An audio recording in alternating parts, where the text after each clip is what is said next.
స్తోత్రం స్తోత్రం స్తోత్రం స్తోత్రం స్తోత్రం స్తోత్రం స్తోత్రం స్తోత్రం స్తోత్రం స్తోత్రం స్తోత్రం స్తోత్రం స్తోత్రం స్తోత్రం స్తోత్రం స్తోత్రం స్తోత్రం స్తోత్రం.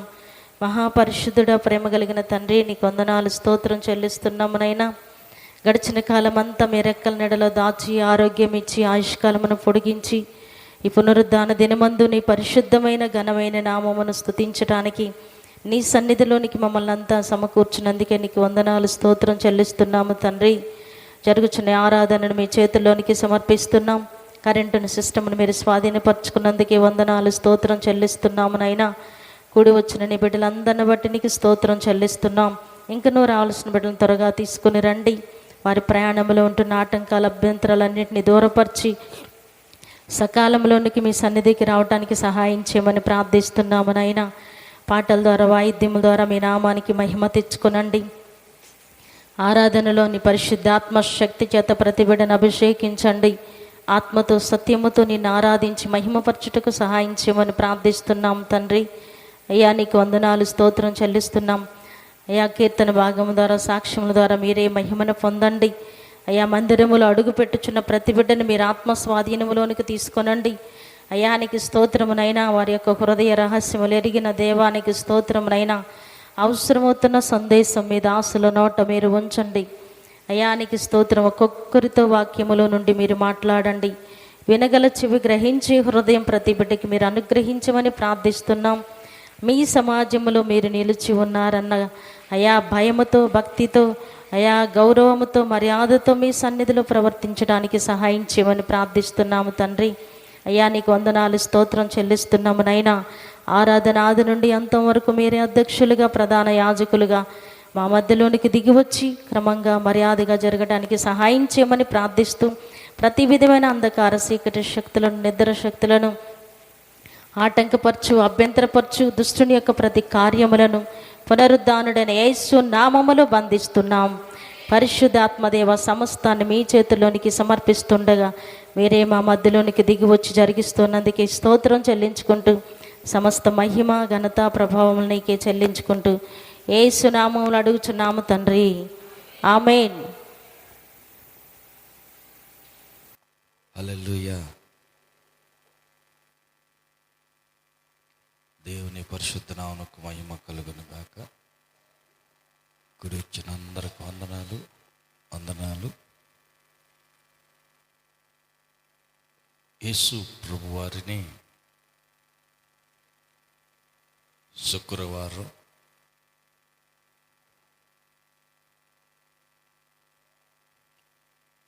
తొమ్మిది గంటలకు సిలువ ఎక్కించారు.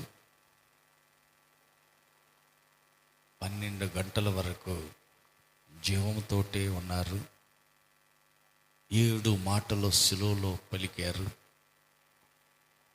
12 గంటల ప్రాంతంలో ప్రాణం విడవటం జరిగింది. ఆఖరి శ్వాస విడిచేశారు.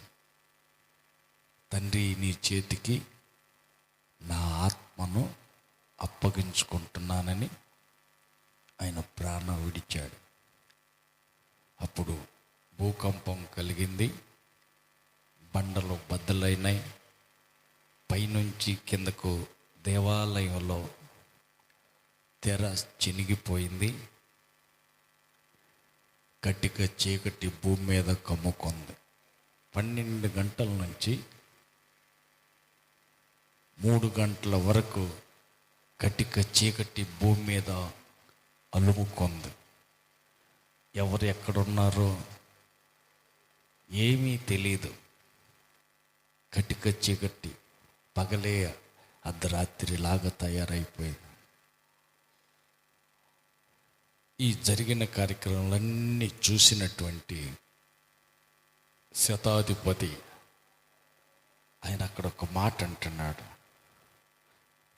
చూడండి ఏమన్నాడు. శతాధిపతి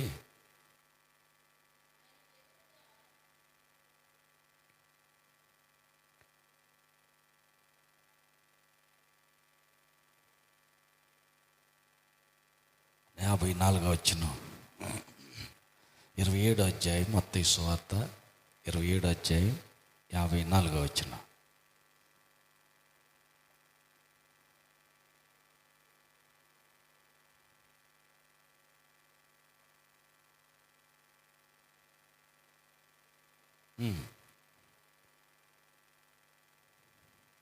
హల్లెలూయా.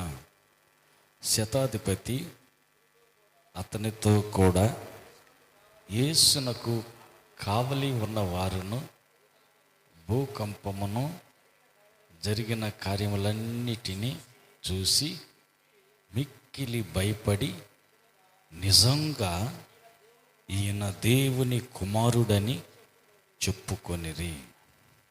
హల్లెలూయా, హల్లెలూయా.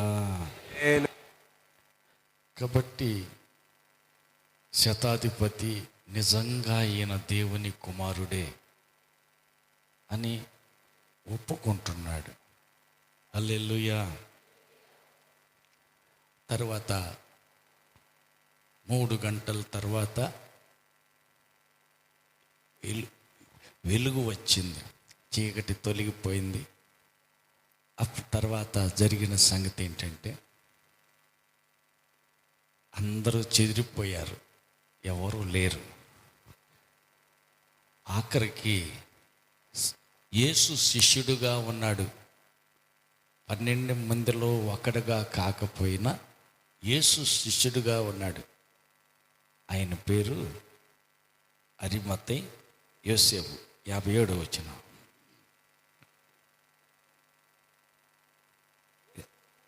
యేసు శిష్యుడుగానున్న అరిమతై యోసేపు అను ఒక ధనవంతుడు సాయంకాలం అయినప్పుడు వచ్చి పిలాతు నొద్దకు వెళ్ళి యేసు దేహము తనకిమ్మని అడుగగా పిలాతు దానిని అతనికి అప్పగింప ఆజ్ఞాపించెను.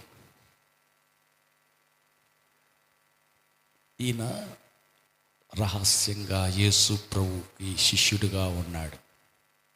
మిగతా 12 మంది శిష్యులు ఉన్నారుగా, అవును ఉన్నారు, వాళ్ళల్లో లేడు. కానీ ఈయన ప్రత్యేకంగా యేసు శిష్యుడిగా ఉన్నాడు. ఆ తర్వాత మరొక వ్యక్తి కూడా ఉన్నాడు. ఆయన ఎవరు అని చూస్తే నికోదేము. రాత్రిపూట యేసు ప్రభు దగ్గరకు వచ్చేసి సంగతులన్నీ తెలుసుకునేవాడు. మనం చూస్తే యోహాను సువార్త 3వ అధ్యాయంలో మనం చదువుతాం. రాత్రిపూట రహస్యంగా యేసు దగ్గరికి వచ్చేవాడు. ఆయన ధర్మశాస్త్రోపదేశకుడు. యేసు ప్రభు దగ్గరికి వచ్చి తెలియని సంగతులన్నీ తెలుసుకుని అర్థం చేసుకుని వెళ్ళేవాడు. జరిగిన సంగతి తెలిసి రహస్య శిష్యుడైనటువంటి అరిమతై యోసేపు పిలాతు దగ్గరికి వెళ్ళాడు. యేసు శరీరాన్ని నాకేమని అడిగాడు. బంట్రోలతో చెప్తే ఆ శరీరాన్ని శిలువ నుంచి దింపి యోసేపుకి, అరిమతై యోసేపుకి ఇవ్వటం జరిగింది. తీసుకొచ్చిన తర్వాత అక్కడ జరిగిన విషయం ఏంటంటే, ఈ నికోదేము అనేటువంటి మరొక వ్యక్తి ఆయన కూడా వచ్చాడు అక్కడికి. చూడండి, యోహాను సువార్త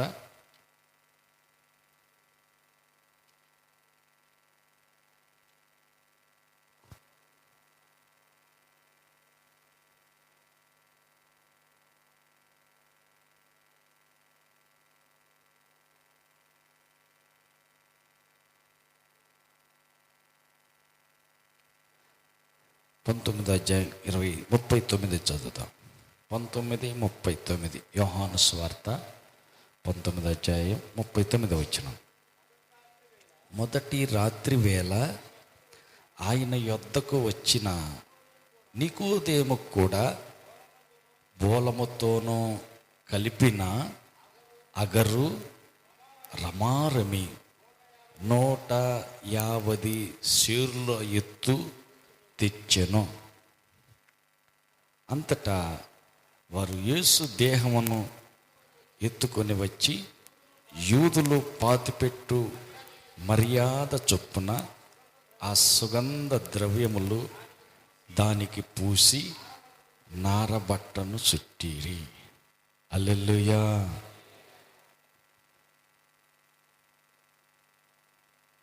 ఒకటి, యేసు శరీరాన్ని అడిగి తెచ్చిందేమో ఎవరు అరిమతై యోసేపు అనే ఒక ధనవంతుడు. 2, ఆయన శరీరానికి సుగంధ ద్రవ్యాలు తెచ్చాడు. ఆయన పేరేంటి? నికోదేము. ఎంత తెచ్చాడంట? సుగంధ ద్రవ్యాలు ఎంత తెచ్చాడు? 150 సేర్లు సుగంధ ద్రవ్యాలు తీసుకొచ్చాడు. యూదుల సాంప్రదాయం మర్యాద చొప్పున యేసు శరీరానికి ఈ సుగంధ ద్రవ్యాలంతా రాసి తెల్లని బట్టతో చుట్టి ఏం చేశారు? కింద వచ్చిన చూడండి, 41 వచనం, 19వ అధ్యాయం 41వ వచనం. ఆయన అదే చదువు. ఆయన సిలువ వేసిన స్థలంలో ఒక తోట ఉండెను. ఆ తోటలో ఎవ్వడును ఎప్పుడును ఉంచబడని కొత్త సమాధి ఒకటి ఉండెను. ఆ సమాధి సమీపంలో ఉండెను కనుక ఆ దినము యూదులు సిద్ధపరుచు దినమైనందున అందులో యేసుని పెట్టిరి. ఎవరిది సమాధి? కొత్త సమాధి, ఎవరిని పెట్టలేదు. తొలిసిన సమాధి తోటకు సమీపంగా ఉంది. అసలు ఈ సమాధి ఎవరిది అయ్యా? ఆ సమాధి ఎవరిది?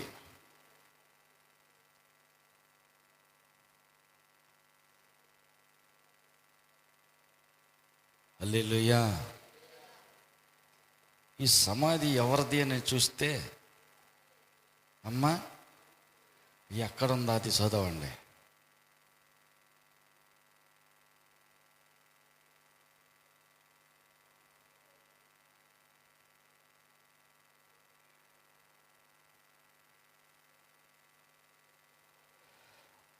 మత్తయి సువార్త 27వ అధ్యాయం.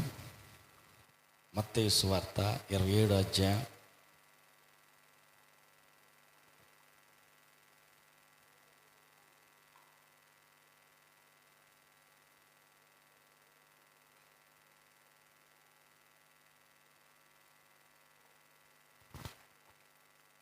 60 పైన చూడండి.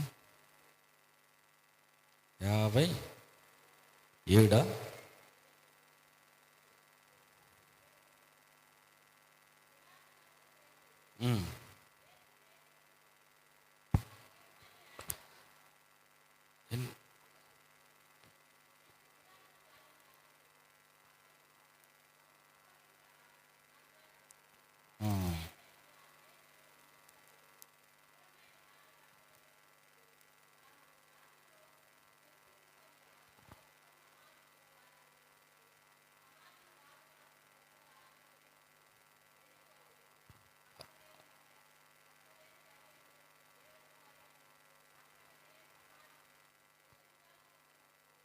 హల్లెలూయా. ఎక్కడ? యోహాను సువార్త, మత్తయి సువార్తలమ్మా? మత్తయి సువార్తలేనేనా? ఎన్ని వచ్చిన? 57 నుంచి.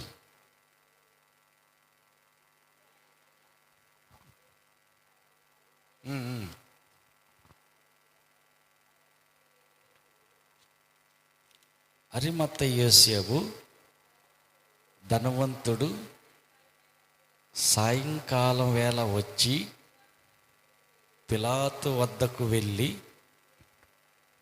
యేసు దేహమును తనకు ఇమ్మని అడుగగా పిలాతు దానిని అతనికి అప్పగింప ఆజ్ఞాపించెను.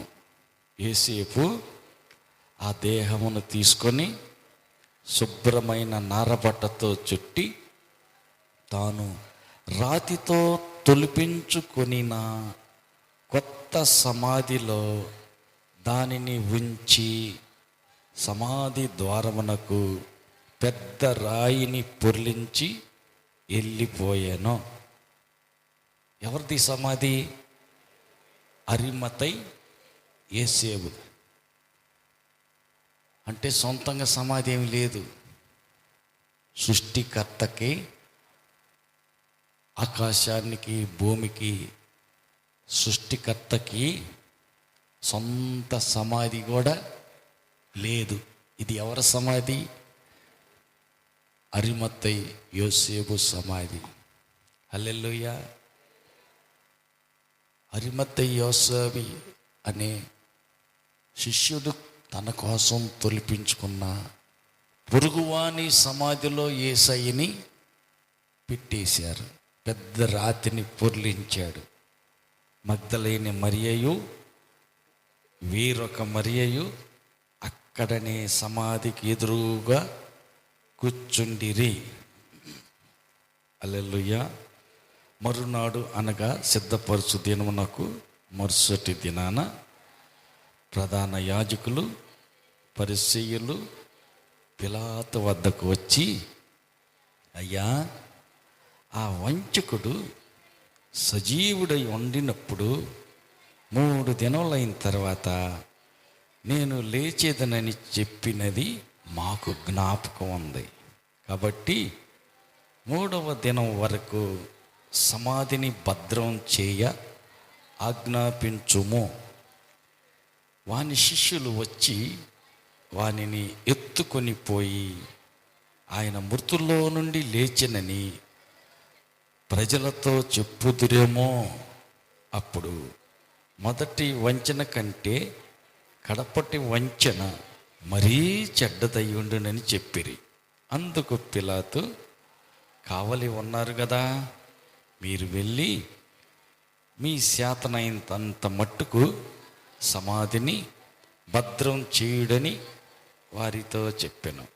వారు వెళ్ళి కావలి వారిని కూడా ఉంచుకొని రాతికి ముద్ర వేసి సమాధిని భద్రం చేసిరి. హల్లెలూయా. ఆయన వంచన చేశాడు, మోసం చేశాడు, ఆయన మోసగాడు అంటున్నారు. యేసుప్రభువుని చంపేశారు. చనిపోయిన తర్వాత కూడా వాళ్ళనే మాట చూడండి, ఆయన వంచకుడు. మొదటి మోసం కంటే కడపటి మోసం పెద్దదైద్ది. అందుకని సమాధిని భద్రం చేద్దాం. సైనికులు ఉన్నారు కదా, మీ శాతనైనంత వరకు భద్రం చేయమన్నారు.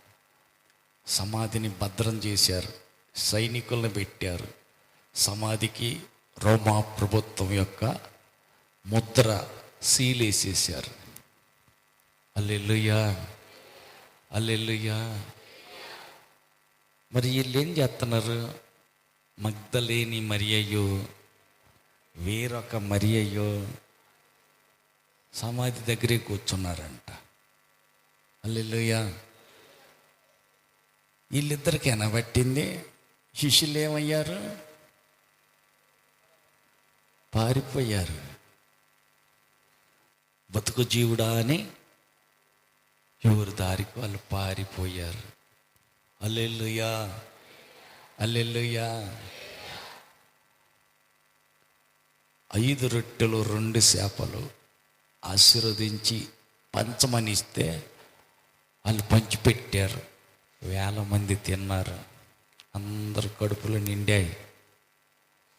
ఆయన ఆశీర్వదిస్తే 5 రొట్టెలే, 2 చేపలు. అచ్చం పురుషులే 5,000 మంది తిన్నారే. స్త్రీలు వాళ్ళొక 5,000 మంది ఉంటారు. మరి పిల్లలు వాళ్ళొక 10,000 మంది ఉంటారు. అంటే 20,000 మందికి వడ్డన చేసిన శిష్యులు. ఆయన ఎంత గొప్పవాడు, మహానుభావుడు. ఆయన చేసిన కార్యాలు కళ్ళారా చూశారే. అందుబాటులో దగ్గరే ఉండి కళ్ళారా చూశారే. ఏమయ్యారు వీళ్ళంతా? అయ్యా, పారిపోయారు. అదేంటి పారిపోవటం ఏంటి? కానీ ఎవరున్నారు అక్కడ? కనిపెట్టుకుని ఉంది ఎవరు? మగ్దలేని మరియ ఉంది, వేరొక మరియ ఉంది. ఆడోళ్ళు గొప్పలా, మగవాళ్ళే గొప్పలా? అయ్యా, వాళ్ళు గ్రేటా, వీళ్ళు గ్రేటా? కొంతమంది అంటారు ఆడోళ్ళు పాట పాడకూడదు, ఆడోళ్ళు వాక్యం చెప్పకూడదు, స్త్రీలు మౌనంగా ఉండాలి. కొన్ని సంఘాల్లో కొన్ని చోట్ల జరిగేటువంటి సంగతి. మరి ఇక్కడ ఎవరున్నారు? మగ్దలేని మరియ, వేరొక మరియ మాత్రమే ఉంది. ఎందుకని? ఏమా, ఎవరికి ఎక్కువ ప్రేమ ఉన్నట్టు యేసయ్య అంటే? అమ్మా, ఎవరికి ఎక్కువ ప్రేమ ఉంది? పారిపోయిన వాళ్ళకు ఉందా? రాత్రి అవుతుంది, సమాధి కార్యక్రమం అయిపోయింది. నికోదేమేమో 150 సేర్లు ఏం తెచ్చాడు? అత్తరు, అగరు, సుగంధ ద్రవ్యాలు తెచ్చి పూసాడు. నికోదేమో అత్తరు, సుగంధ ద్రవ్యాలు తెచ్చాడు. ఈ అరిమత్తయి యోసేపేమో తన సొంత సమాధి, తనకని తొలుసుకున్న సమాధిని యేసయ్యకి ఇచ్చేశాడు. ఇద్దరు స్త్రీలు మాత్రం అక్కడే కూర్చున్నారు. అందరూ పోయారుగా, వీళ్ళు ఎందుకు అక్కడ కూర్చొని పోవచ్చుగా? ప్రేమ. హల్లెలూయా. దేవుడి మీద ఎంత ప్రేమ కదా. పక్కన వాళ్ళు చెప్పండి, దేవుడు అంటే నీకు ఎంత ప్రేమ కదా. శుక్రవారం నుంచి ఇప్పుడు దాకా మందిరాన్ని విడిచిపెట్టావు అసలు? అడగండి, పక్కన వాళ్ళు అడగండి, దేవుడు అంటే నీకు ఎంత ప్రేమో కదా. వేరే కథ ఏం చెప్పనక్కర్లేదు, కానీ దేవుడి మీద నీకు ఎంత ప్రేమ ఉన్నదో అయ్యా, నీ క్రియలే కళ్ళకు కట్టినట్టు చెప్పేస్తాయి. హల్లెలూయా. శిష్యులు ఏమైపోయారు? వాళ్ళ కళ్ళ ముందే చనిపోయిన వాళ్ళని యేసు లేపితే చూశారు. 5 రొట్టెలు 2 చేపలు ఆశీర్వదిస్తే వాళ్ళ చేతులతోటే పంచారు. ఇంకా నువ్వేనా ప్రభా నీటి మీద వస్తుంది? నేనే. నువ్వే కానీ అయితే నీటి మీద నడువు అని చెప్పు. నీ నోటి గుండా ఒక్క మాట వస్తే నీళ్ళ మీద నేను కూడా నడిచి వస్తా. నేనే పేతురు, రా. మాట తీసుకుని అడిగేసి నీళ్ళ మీద నడిచాడు. ఎవరు నడవాలి ఇంతవరకు? యేసయ్య నడిచాడు, తర్వాత పేతురు నడిచాడు. ఆయన మాట తీసుకుని నీటి మీద నడిచాడే.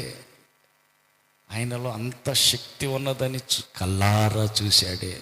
ఏడి ఈ పేతురు? ఏమ్మా, ఏమైపోయాడు పేతురు? అందరూ పారిపోయారు.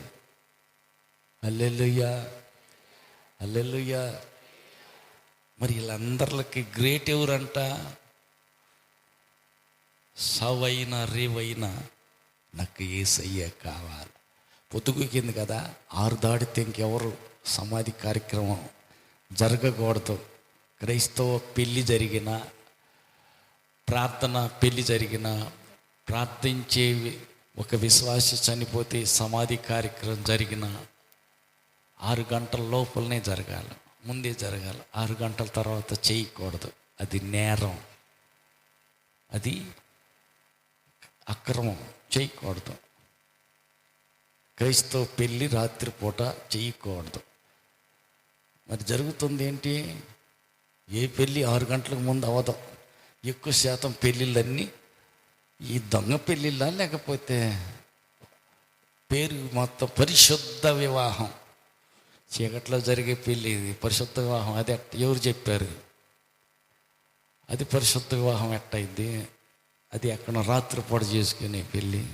అది ఏదో అక్రమంగా చేసే పెళ్ళో, లేకపోతే చోట చేసుకునేది అయితేనే. కానీ క్రైస్తవ పెళ్ళి కానీ సమాధి కార్యక్రమే కానీ పగలు 6 గంటల లోపలే అయిపోతాయి. రాత్రిపూట జరగదు, చేయరు. 6 గంటల లోపలే ఎంత అయిపోవాలి. సమాధి. అందుకనే 6 గంటల లోపల సమాధి కార్యక్రమం అయిపోయింది. నికోదేము వెళ్ళిపోయాడు, అరిమత్త యోసేపు వెళ్ళిపోయాడు. అక్కడ కూర్చుంది ఎవరు? మగ్దలేని మరియా, వేరొక మరియా.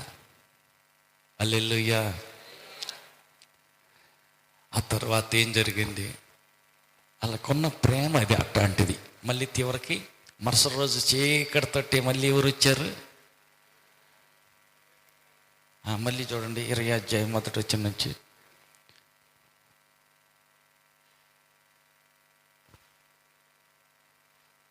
మత్తయి సువార్త 28 మొదటి వచనం, యోహాను సువార్త చదువు. విశ్రాంతి దినం గడిచిపోయిన తర్వాత ఆదివారమున తెల్లవారుచుండగా మగ్దలేని మరియయు వేరొక మరియయు సమాధిని సోడ వచ్చిరి. 20 అధ్యాయం చూడండి, యోహాను సువార్త 20 అధ్యాయం మొదటి వచనం చూడండి.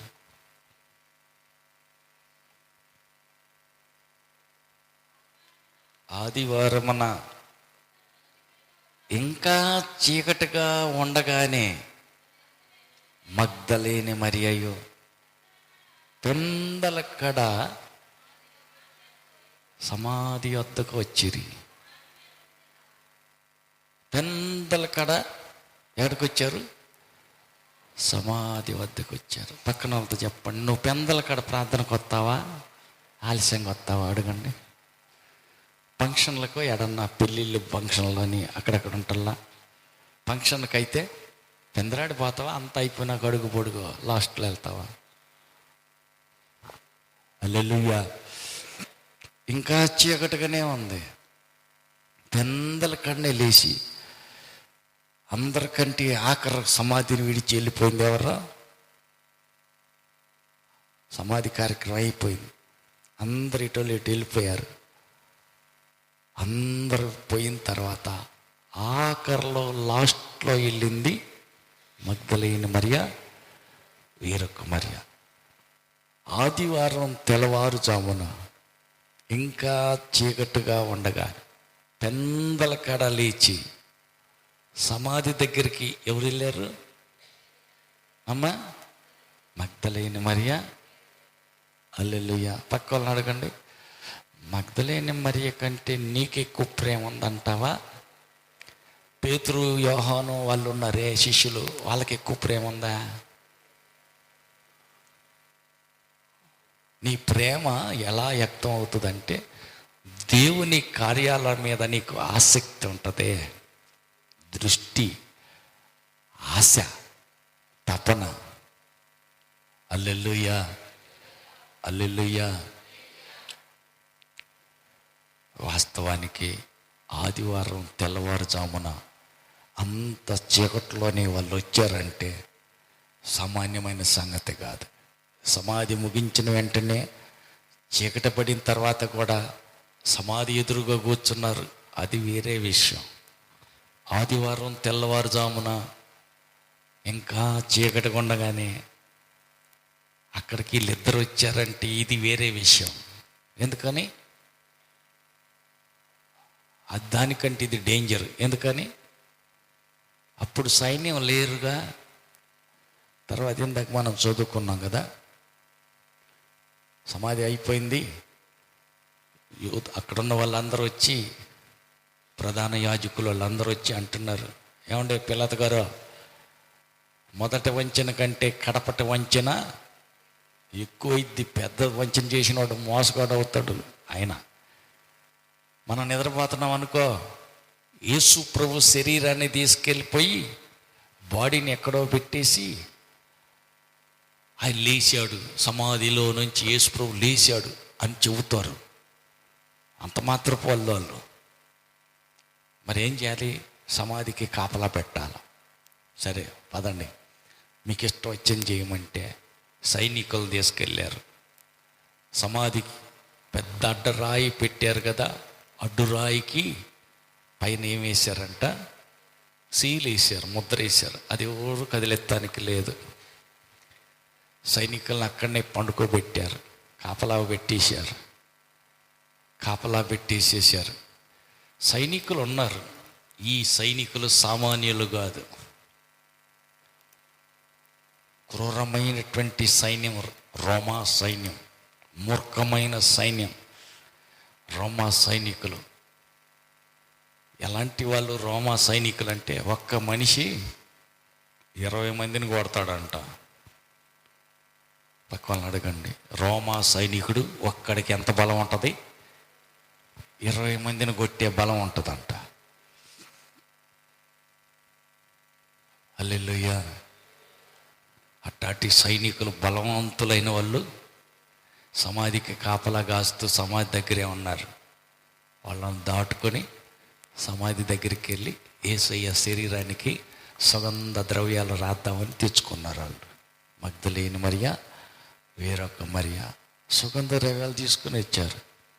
వాళ్ళకి తెలియదా సైన్యం ఉందని? ఎందుకు తెలియదు? తెలుసు. సీలేశారని తెలియదా? ఎందుకు తెలియదు? తెలుసు. పెద్ద రాయి అడ్డు బండగా ఉందని వాళ్ళకి తెలియదా? అది కూడా తెలుసు. అడ్డులు ఎన్నో ఉన్న సంగతి వాళ్ళకి తెలుసు. తెలిసి ఉండి చీకటితో పెందల కన్నెలేసి సమాధి దగ్గరికి వెళ్ళారంటే సావుకైనా తెగించి, సచ్చితే సత్యం, సైనికులు చంపేస్తారేమో, సస్తాం, కానీ నా ప్రభు శరీరానికి నేను సుగంధ ద్రవ్యాలు రాయాలి. ఎంత ప్రేమ! హల్లెలూయా. పక్కన వాళ్ళకి చెప్పండి, మగ్దలేని మరియ కంటే కూడా నీకు ఎక్కువ ప్రేమ అంటగా, పెందలాడి వస్తావంటగా ప్రార్థనకి.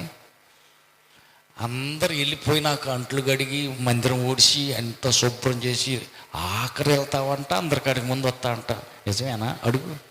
ఎంత ప్రేమ నీకు యేసయ్య అంటే కదా. హల్లెలూయా, హల్లెలూయా, హల్లెలూయా.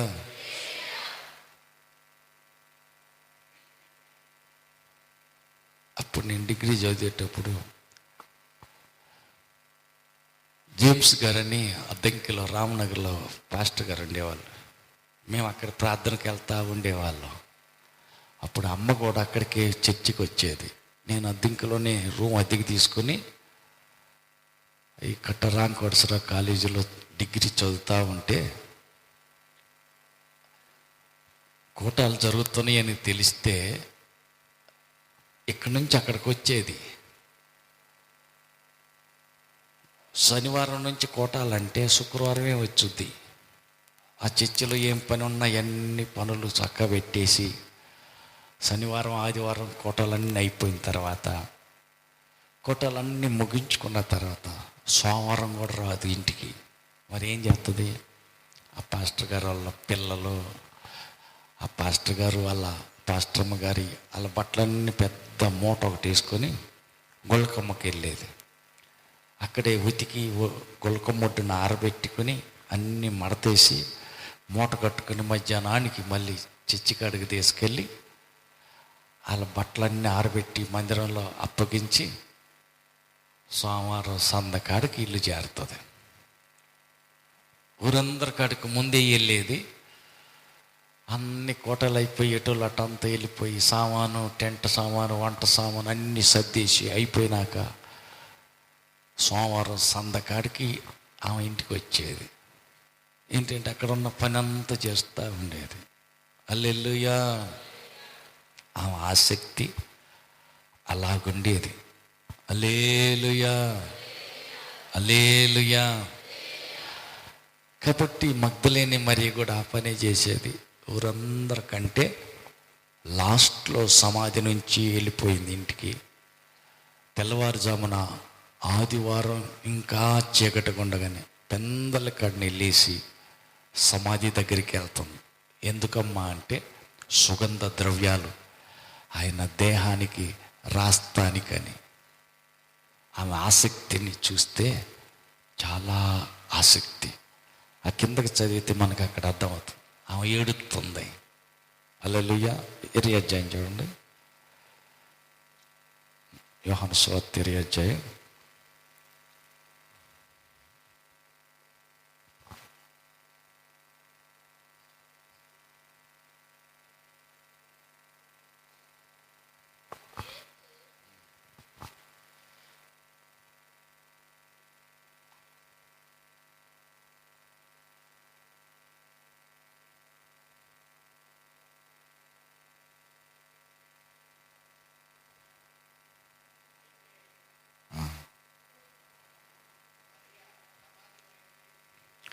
మరియా సమాధి బయట నిలిచి 11వ వచనం, యోహాను సువార్త 20వ అధ్యాయం 11వ వచనం. మరియా సమాధి ఎదుట నిలిచి ఏడ్చుచుండెను. ఆమె ఏడ్చుచు సమాధిలో వంగి చూడగా తెల్లని వస్త్రములు ధరించిన 2 దేవదూతలు యేసు దేహం ఉంచబడిన స్థలములో తల వైపున ఒకడును కాళ్ళ వైపున ఒకడును కనపడెను. హల్లెలూయా. ఇంకొకటి చూడండి, మత్తయి సువార్తలో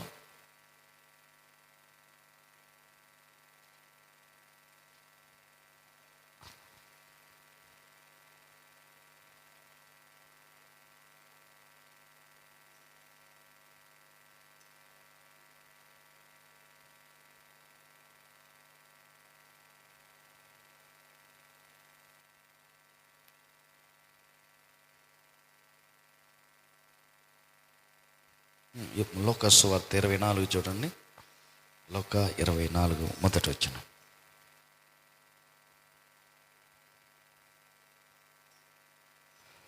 ఆదివారమున తెల్లవరుసు ఉండగా ఆ స్త్రీలు తాము సిద్ధపరిచిన సుగంధ ద్రవ్యములు తీసుకుని సమాధి వద్దకు వచ్చి సమాధి ముందర ఉండిన రాయి తొరిలించబడి ఉండుట చూసి లోపలికి వెళ్ళిరి. కానీ ప్రభువైన యేసు దేహము వారికి కనపడలేదు.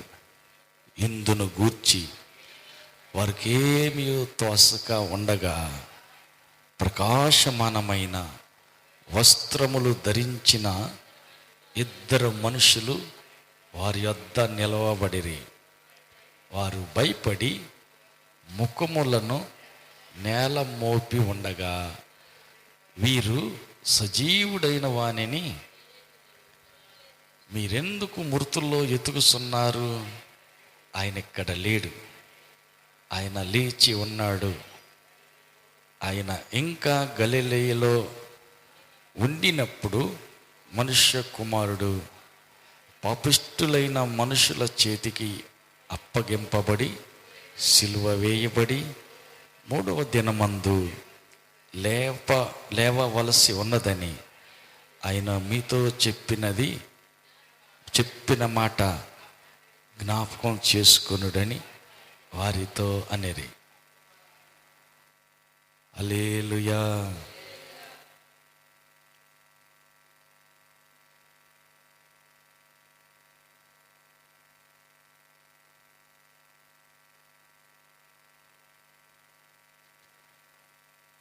కాబట్టి సమాధి అడ్డంగా ఉన్న రాయి లెక్క చేయలా, అక్కడ కాపలా పెట్టిన సైన్యాన్ని లెక్క చేయలా. వారికి దేవుని మీద ఉన్న ప్రేమ అంత అధికంగా ఉంది. హల్లెలూయా. కాబట్టి దేవుని ప్రేమ ఏం చేస్తుందంటే త్యాగానికి దారి తీస్తుంది. ఎంతటికైనా తెగించి నాకు దేవుడు కావాలా, నేను దేవుణ్ణి చూడాలా అనేటట్టు చేస్తుంది. హల్లెలూయా. కాబట్టి మగ్దలేన మరియ, వేరొక మరియ దేవుణ్ణి ఎంత ప్రేమించారో.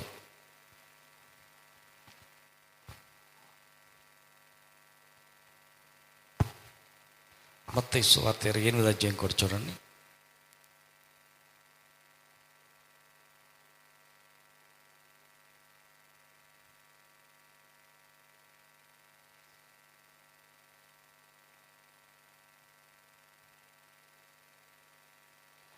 మత్తయి సువార్త 28 మొదటి నుండి.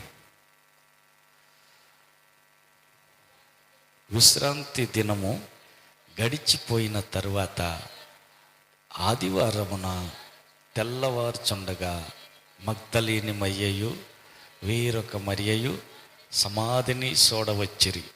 ఇదిగో, ప్రభు దూత పరలోకము నుండి దిగి వచ్చి రాయి పొర్లించి దాని మీద కూర్చుండెను.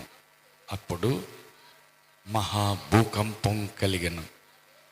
ఆ దూత స్వరూపము మెరుపు వలె ఉండెను. అతని వస్త్రము హిమమంత తెల్లగా ఉండెను. అతనికి భయపడుట వలన కావలి వారు వణికి సచ్చిన వారి వలె ఉండిరి. దూత ఆ స్త్రీలను చూసి, మీరు భయపడకుడి, సిలువ వేయబడిన యేసును మీరు వెతుకుతున్నారని నాకు తెలియను. ఆయన ఇక్కడ లేడు, తాను చెప్పినట్టే ఆయన లేచి ఉన్నాడు. రండి, ప్రభు పండుకొనిన స్థలము చూసి త్వరగా వెళ్ళి ఆయన మృతుల్లో నుండి లేచి ఉన్నాడని ఆయన శిష్యులకు తెలియజేయుడని, ఇదిగో ఆయన గలిలయలోనికి మీకు ముందుగా వెళ్ళుస్తున్నాడు, అక్కడ మీరు ఆయనను చూతురు. ఇదిగో మీతో చెప్పితేనండి. వారు భయముతోనూ మహా ఆనందంతోనూ సమాధి నుండి త్వరగా వెళ్ళి ఆయన శిష్యులకు ఈ వర్తమానం పరుగెత్తుచుండేది. యేసు వారిని ఎదుర్కొని, మీకు శుభమని చెప్పెను. వారు ఆయన వద్దకు వచ్చి ఆయన పాదములు పట్టుకొని ఆయనకు మ్రొక్కగా, యేసు భయపడకుడి, మీరు వెళ్ళి నా సహోదరులకు గలిలయకు వెళ్ళవలెనని, వారు అక్కడ నన్ను చూతురని వారికి తెలుపుడనెను. హల్లెలూయా, హల్లెలూయా. కాబట్టి దేవుని మహాకృప, తన త్యాగం, వారు చేసినటువంటి త్యాగం ఫలించింది. మగ్దలేని మరియా, వేరొక మరియా కన్నులారా యేసయ్యని చూడటమే కాదు, చేతులారా యేసయ్యని పట్టుకోవటం, పాదాలు పట్టుకుని మొక్కటం జరిగింది. హల్లెలూయా. వాళ్ళ ప్రేమ ఫలించింది, వారి త్యాగం ఫలించింది. మొదటగా యేసయ్యని చూసింది ఎవరో? మహిమ శరీరంతో ఉన్న యేసయ్యని మగ్దలేని మరియా, వేరొక మరి వాళ్ళే చూశారు. హల్లెలూయా. కాబట్టి ఈ మగ్దలేని మరియా ఆమె చేసిన త్యాగమే యేసయ్య అంటున్నాడు, నువ్వు వెళ్ళి శిష్యులతో ఇట్లాగ చెప్పు, గలిలయలో వాళ్ళు నన్ను చూస్తారని. సువార్త మొదట స్త్రీలకే అప్పగించింది. ఎందుకంటే వారు దేవుని అంతగా ప్రేమించగలరు. హల్లెలూయా. మరి బ్రదర్లకు ఎందుకని అప్పగించలా? వాళ్ళకి గుండె గట్టిగా ఉంటుంది. వీళ్ళకి గుండె ఎట్టుంటుందంట, గట్టిగా ఉంటుంది. అంత తొందరగా కదలదు. వాళ్ళకి ఒక గట్టి ఒక మాట అనేసరికి బేరమని ఏడుస్తారు. హల్లెలూయా. కన్నీరు తొందరగా వచ్చుద్ది, కోపం తొందరగా వచ్చుద్ది. ఇంకా పక్కన వాళ్ళకి అన్నిటికీ వాళ్ళు ముందే ఉంటారు. వండుకొని తినేది కూడా ముందే, ఉప్పు చూసి కారం చూసి ఒక 1/2 కేజీ ముందు తిన్నాక కొనుక్కొచ్చిన ఆయనకి తర్వాత పెడతారు. అంతే కదయ్యా. వాళ్ళు ఉప్పు చూసి కారం చూసి వండి అంత రెడీ చేసినాక కదా. హల్లెలూయా. కనుక అందుకే స్త్రీలని అబల అంటారు, బలహీనమైన ఘటము, కొండ అంటారు, ఓటి కొండ అంటారు. ఓటి కొండను గట్టికి కొడితే ఏమైంది? పగిలిపోద్ది. పక్కన వాళ్ళకి చెప్పండి, బెదరో కొట్టకాకు, కొండ పగిలిపోద్ది. మంచినీళ్ళు కూడా ఇచ్చేవాళ్ళు ఉండరు, కొట్టకాకు అని చెప్పు.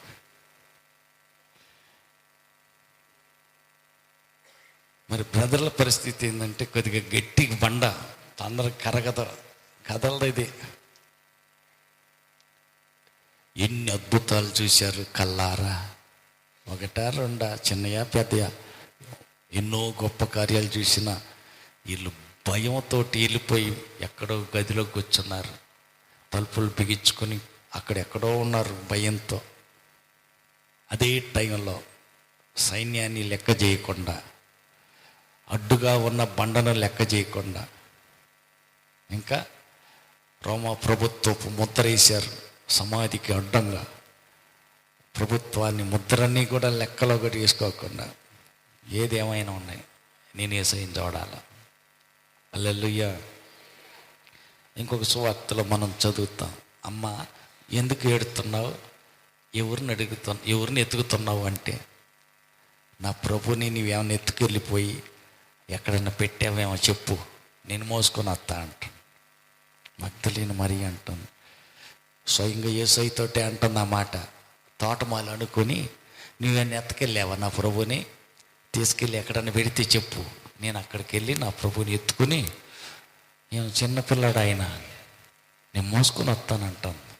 ఆమెకు ఉన్న ప్రేమ అలాంటిది. హల్లెలూయా. దేవుని మీద మనకి ఎంత ప్రేమ ఉంటుందో ఆ ప్రేమను బట్టి మనం చేసే క్రియలు ఉంటాయి. హల్లెలూయా. దేవుని మీద ఉన్న ప్రేమ. అందుకని అర్థం చేసుకుని లాస్ట్లో అంటాడు, పునరుద్ధానుడైన యేసు ప్రభు పేతురుని పిలిచి, పేతురు వీళ్ళందరికంటే ఎక్కువగా నన్ను ప్రేమిస్తున్నావా? ప్రేమిస్తాను. అట్టయితే నా గొర్రెలను గాయి.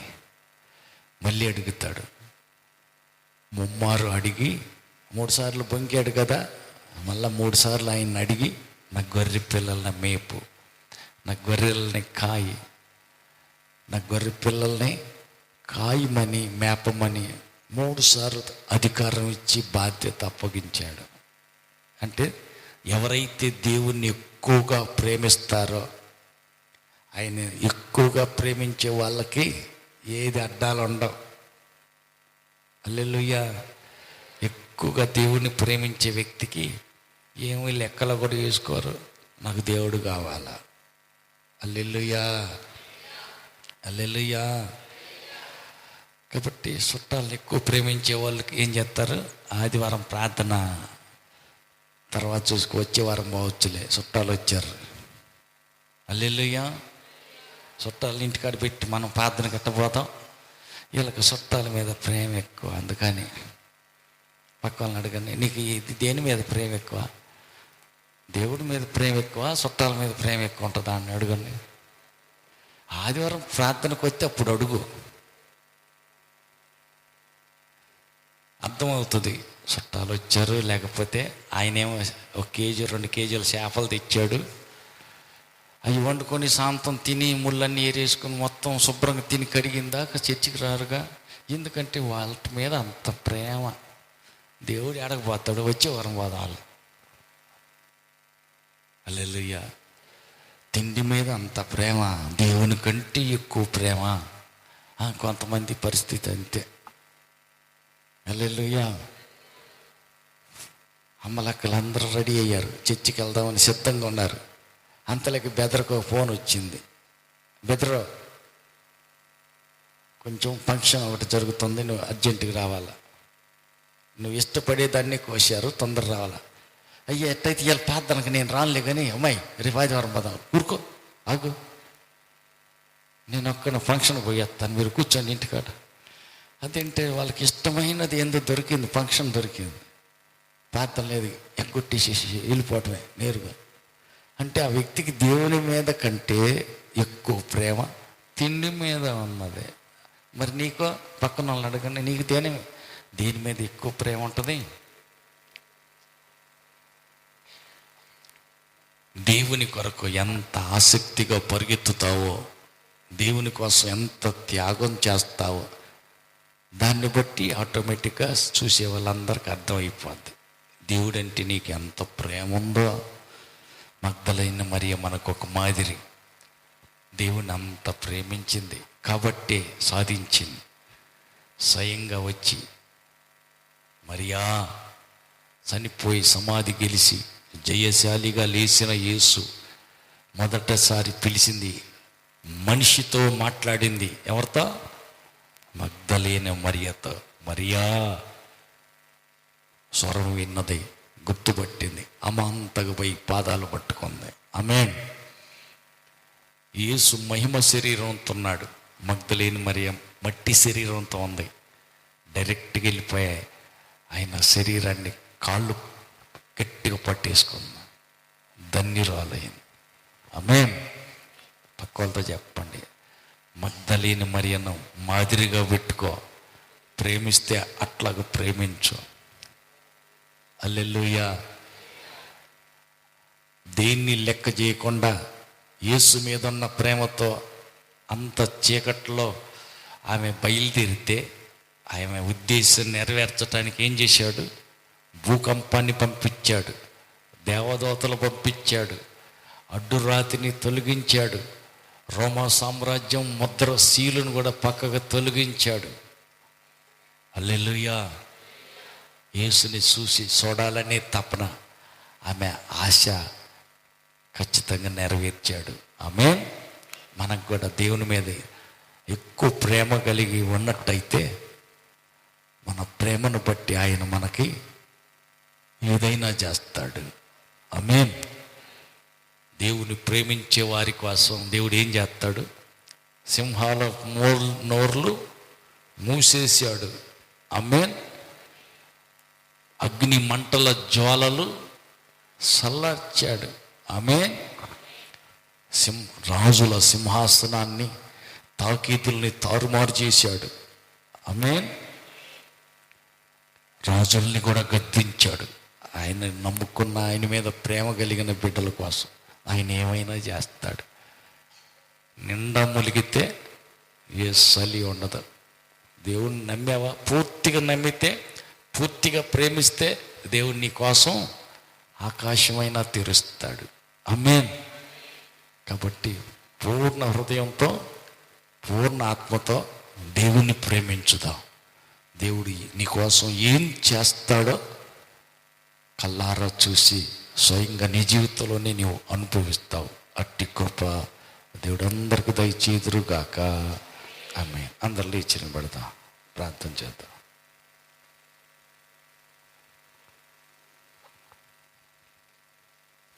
ప్రార్థన చేసుకుందాం. మగ్దలేని మరియవరే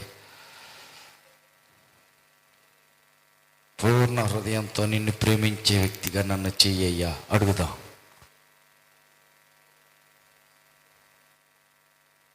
ప్రార్థన చేసుకుందాం. సర్వాధికారి యేసు నీకు వందనాలు, స్తోత్రాలు. కూడి వచ్చిన నీ పిల్లలందరినీ ఆశీర్వదించండి. బలమైన మీ అభిషేకంతో నింపండి. నీ నామ మహిమాత్వాన్ని సాక్షులుగా నిలబెట్టండి. వారి దేహంలో ఏ వ్యాధి కానీ, ఏ బాధ కానీ, బలహీనపరచు ఏ విధమైన ఆత్మ ఉండకూడదు. ప్రతి బలహీనత యేసు నామములో వెళ్ళిపోవునుగాక. వారి సమస్యలు వెనక దాగిన ప్రతి దురాత్మ శక్తులు యేసు నామములో వారిని విడిచిపోవునుగాక. ప్రతి విధమైనటువంటి ఆటంకాలు ఆత్మీయ జీవితంలో ఎదగకుండా అడ్డుగా వచ్చే ప్రతి అభ్యంతర గోడలు యేసు నామములో కూలిపోవునుగాక. ప్రభు, కూడిన నీ బిడ్డలకు ఒక్కరిని దీవించండి. ఈ దిన ఆశీర్వాదాలతో నింపండి. రేపు జరుగుతున్నటువంటి పునరుద్ధానపు కూడిక మహిమకరంగా జరిగించండి. నలుదిశల నుంచి వేల వేసి నీ వీళ్ళందరినీ క్షేమంగా తీసుకురమ్మని, అన్ని పరిస్థితులు అనుకూలపరిచి ఆశీర్వదించమని, వంట చేసేవారిని, వడ్డం చేసేవారిని, పరిచర్య చేసేవారిని ప్రతి ఒక్కరిని దీవించి మీ దీవెన ఆశీర్వాదాలతో నింపమని, మహిమగల నీ రాకకై బిడ్డలందరినీ సిద్ధపరచమని కోరుతూ, సమస్త ఘనత మహిమ మీకు మాత్రం చెల్లిస్తూ, మహిమతో రానున్న మా ప్రభు రక్షకుడైన యేసు నామములో ప్రార్థించి వేడుకుంటున్నాం తండ్రి. ఆమేన్. మన ప్రభు యేసుక్రీస్తు కృపయు, తండ్రి అయిన దేవుని ప్రేమయు, పరిశుద్ధాత్మ యొక్క అన్యోన్య సహవాసము కూడి వచ్చిన మనకును సర్వలోక పరిశుద్ధులందరికీ సదాకాలం తోడుగుండి నడిపించును గాక. ఆమేన్. హల్లెలూయా, హల్లెలూయా, హల్లెలూయా. ఆమేన్.